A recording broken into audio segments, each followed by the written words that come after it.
আজকে চলে আসলাম আপনাদের সাথে একটি ফতোয়ার ডিজাইন শেয়ার করতে। তো দেখুন, আপনারা অবশ্যই ভালো লাগবে। তো আপনাদের সম্পূর্ণ ভিডিওটি দেখার অনুরোধ রইল।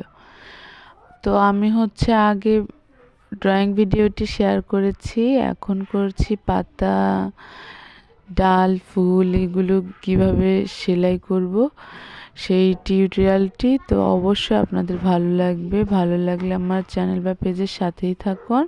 চ্যানেল হলে সাবস্ক্রাইব করে রাখবেন, পেজ হলে ফলো করে রাখবেন, আর লাইক কমেন্ট শেয়ার করবেন। তো দেখুন, আমি পাতাটি করেছি মাসকাটা ভরাট দিয়ে, বা খেজুর কাটা বলেন, যাই বলেন, যে নামে চিনেন। আর ডালটি করেছি ডালফোর দিয়ে, এটা তো ভরাট সেলাই দিয়ে করেছি।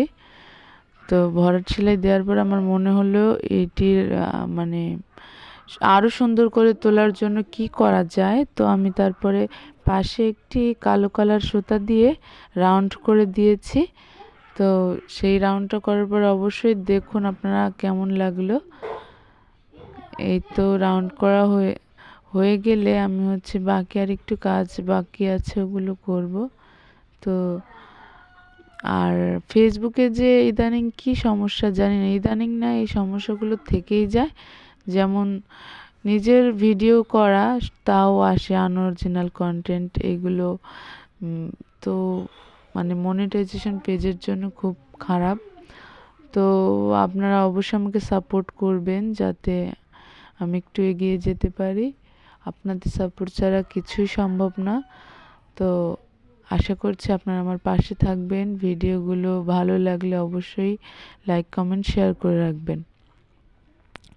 এই সেলাইটি করার পরে আমার মনে হলো যে এটার ভিতরে অন্য একটি কালার ইউজ করা উচিত, যাতে একটু বেশি আকর্ষণীয় লাগে। এর জন্য আমি অন্য একটি কালার ইউজ করলাম। তো করার পরে অবশ্যই সম্পূর্ণ লুকটি দেখুন কেমন লাগছে। এই লালের উপর বিভিন্ন কালার দিয়ে করেছি, এক কালার দিয়েও করা যায়। তো আমি ভাবলাম যে একটু বেশি কালার দিয়ে করলে কেমন লাগে, তাই এই ডিফারেন্টভাবে করার ট্রাই করলাম।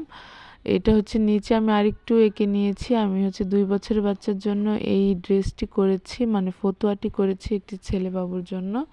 তো আপনারা চাইলেও এইভাবে করতে পারেন। ফতুয়াটি তৈরি করে একটু ড্রয়িং করে কোনোভাবে সুন্দরভাবে করলে ড্রেসটা আরও বেশি সুন্দর হয়ে যায়, আর বাচ্চাদেরও ভালো লাগবে।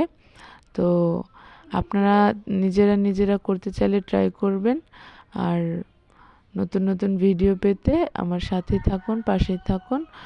অনেক সময় ভিডিওটি দেখার জন্য আপনাদেরকে অসংখ্য ধন্যবাদ। তো আপনারা সম্পূর্ণ লুকটি দেখুন কেমন লাগছে।